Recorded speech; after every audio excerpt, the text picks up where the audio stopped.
नमस्कार। जय श्री कृष्ण। धाराखड़ी मंदसौर से मैं आपका मित्र एडवोकेट सुनील बड़ोदिया। आज भगवान श्री कृष्ण का जन्म दिवस है, जन्माष्टमी का पर्व है। और आज के इस अवसर पर यदि अगर हम भगवान कृष्ण की बात न करें तो कुछ खाली खाली सा महसूस होता है। भगवान कृष्ण को जगत गुरु कहा गया है। कहा भी गया है कृष्णम वंदे जगत गुरु। जगत के गुरु के रूप में हम कृष्ण की वंदना करें तो निश्चित रूप से हमें फिर कोई सांसारिक गुरु बनाने की आवश्यकता भी महसूस नहीं होगी। और प्रत्येक सनातनी को भगवान श्री कृष्ण को अवश्य जानना चाहिए, क्योंकि भगवान श्री कृष्ण की जो शिक्षाएं हैं, भगवान श्री कृष्ण के जो संदेश हैं, वो प्रत्येक मनुष्य को कर्म के पथ पर अग्रसर रहने में सहायक सिद्ध होते हैं।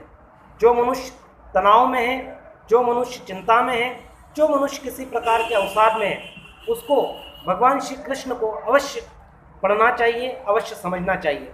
और भगवान श्री कृष्ण को पढ़ने और समझने का सबसे अच्छा तरीका यह है कि भगवान श्री कृष्ण का जो वाङ्मय स्वरूप है श्रीमद् भगवद गीता, उसका हम अध्ययन करें। यदि भगवद गीता को हमने आत्मसात कर लिया तो निश्चित रूप से हमने भगवान श्री कृष्ण को ही आत्मसात कर लिया, क्योंकि महाभारत के शांति पर्व में कही हुई जो भगवद गीता है उसके 700 ही श्लोकों का एक एक शब्द जो है वो भगवान श्री कृष्ण के श्रीमुख से निकला हुआ है, भगवान श्री कृष्ण के अधरों को स्पर्श करते हुए निकला हुआ है। और जो भगवान के अंदर से निकला है उसे हम आत्मसात कर रहे हैं। उस तत्व को अगर हम आत्मसात कर रहे हैं तो प्रकारांतर से हम भगवान को ही आत्मसात कर रहे हैं। तो यदि जो कोई व्यक्ति भगवद गीता को अगर आत्मसात कर रहा है, यानी वो व्यक्ति भगवान कृष्ण को आत्मसात कर रहा है। भगवान कृष्ण जैसे अर्जुन के साथी थे वैसे हमारे साथ आ जाएं, ये कलयुग में संभव नहीं है, लेकिन श्रीमद् भगवद गीता के रूप में उन्होंने ऐसा ग्रंथ हमको दिया है। यदि उसकी शिक्षा को अगर हम अपने जीवन में उतारें तो आपको महसूस होगा कि भगवान श्री कृष्ण आपके साथ हैं। जिस प्रकार से अर्जुन का सारथी बनकर के भगवान ने अर्जुन का मार्गदर्शन किया था महाभारत के युद्ध में, ठीक वैसे ही भगवद गीता के जो श्लोक हैं और भगवद गीता की जो शिक्षा है वो प्रत्येक मनुष्य का इस कलयुग रूपी महाभारत में आत्मसात यदि व्यक्ति कोई करे तो इस कलयुग की महाभारत में उस व्यक्ति को मार्गदर्शन श्रीमद् भगवद गीता अवश्य करेगी। और वो कृष्ण का स्वरूप ही है, और कृष्ण के स्वरूप को हम धारण करें, श्रीमद् भगवद गीता का अध्ययन करें। तो आइए आज के इस अवसर पर भगवद गीता की कुछ छोटी छोटी बातें जो भगवान कृष्ण ने भगवद गीता में कही है। भगवान कृष्ण ने भगवद गीता में सबसे बड़ी जो बात कही है, जो उसका सार तत्व है, वो है कर्म। भगवान ने कहा है कर्म किए जा, फल की इच्छा मत कर रे नादान, जैसा कर्म करेगा वैसा फल देंगे भगवान। कर्मण्येवाधिकारस्ते मां फलेषु कदाचन। कर्म किए जा, फल पर तेरा अधिकार नहीं है। और यही तनाव मुक्त रहने का, चिंता मुक्त रहने का सबसे बड़ा साधन भी है कि जो व्यक्ति तनाव मुक्त रहना चाहता है उसको चाहिए कि वो कर्म को तृष्णार्पण कर दे। जो भी कर्म कर रहा है भगवान को समर्पित कर दे कि भगवान मेरे हाथों में तो कर्म करना था, मैंने कर दिया, परिणाम क्या आएगा जो आप दोगे उस परिणाम को हम स्वीकार कर लेंगे, उस परिणाम को हम आत्मसात कर लेंगे।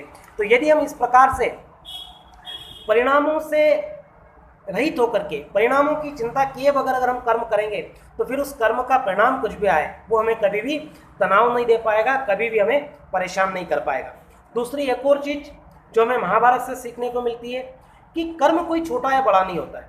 भगवान कृष्ण तो जगत के गुरु हैं, इस संसार के नियंता हैं, लेकिन जब महाराज युधिष्ठिर का राजसूय यज्ञ हुआ तो उसमें उन्होंने जो उत्तरदायित्व संभाला वो था झूठी पत्तल उठाने का, संत महात्माओं के पाद सेवन करने का, उनके चरण प्रक्षालन करने का। इस प्रकार का कार्य जो है वो भगवान कृष्ण ने कराया।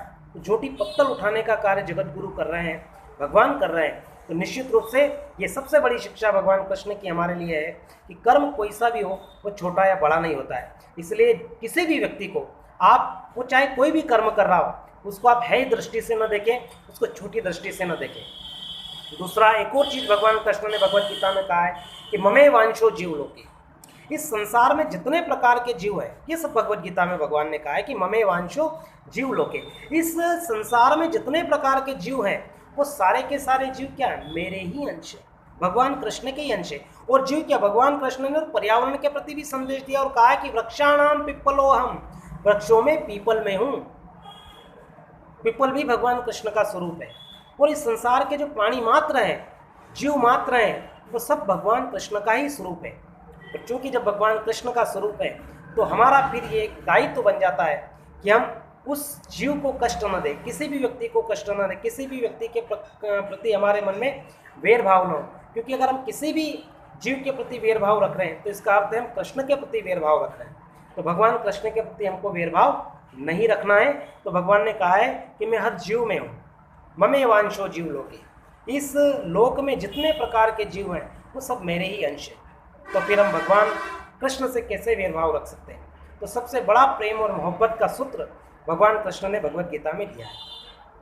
दूसरा भगवान कृष्ण ने और जो बताया है वो बताया है अद्वेष्टा सर्वभूतानां मैत्र करुण एवच निर्ममो निरंकार सम दुख सुख। 12वें अध्याय में भगवान ने कहा है कि व्यक्ति को अद्वेष्टा रहना है, द्वेष रहित व्यक्ति को रहना है, और सर्वभूतानां प्रत्येक प्राणी के प्रति व्यक्ति को द्वेष रहित रहना है। मैत्र करुण एवच, मैत्री भाव रखना है, करुणा का भाव रखना है, और व्यक्ति को क्या करना? निर्ममो निरंकार, किसी प्रकार का मोह नहीं रखना है, अहंकार रहित रहना है, और सुख दुख में समान भाव रखना है। सुख आए तो संभाव, दुख आए तो संभाव, ये भगवान कृष्ण ने कहा है। फिर भगवान कृष्ण ने आगे कहा है कि सम शत्रुच मित्रे च तथा मान अपमानयो शीतोष्ण सुख दुखेषु समसंग विवर्जित। सुख में, दुख में, शत्रुता में, मित्रता में, हर परिस्थिति में आपको संभाव में रहना है।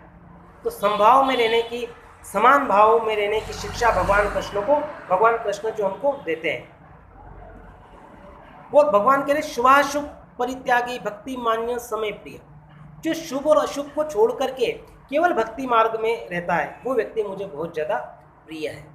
तो भगवान कृष्ण का जो वाङ्मय स्वरूप है श्रीमद् भगवत गीता, उसकी बहुत सारी चीज़ें जो है वो सीखने लायक है, जानने लायक है। और यदि आपको कृष्णमय बनना है, कृष्ण को जीवन में उतारना है, तो यकीन मानिए आप श्रीमद् भगवत गीता को अपने जीवन में उतार लीजिए, कृष्ण आपके हृदय में प्रकट हो जाएंगे।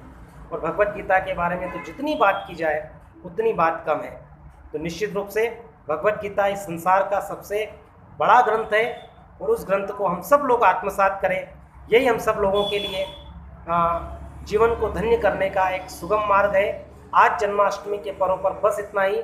आप सभी को जन्माष्टमी के पर्व की बहुत बहुत हार्दिक शुभकामनाएं, बधाई, धन्यवाद। जय श्री कृष्ण।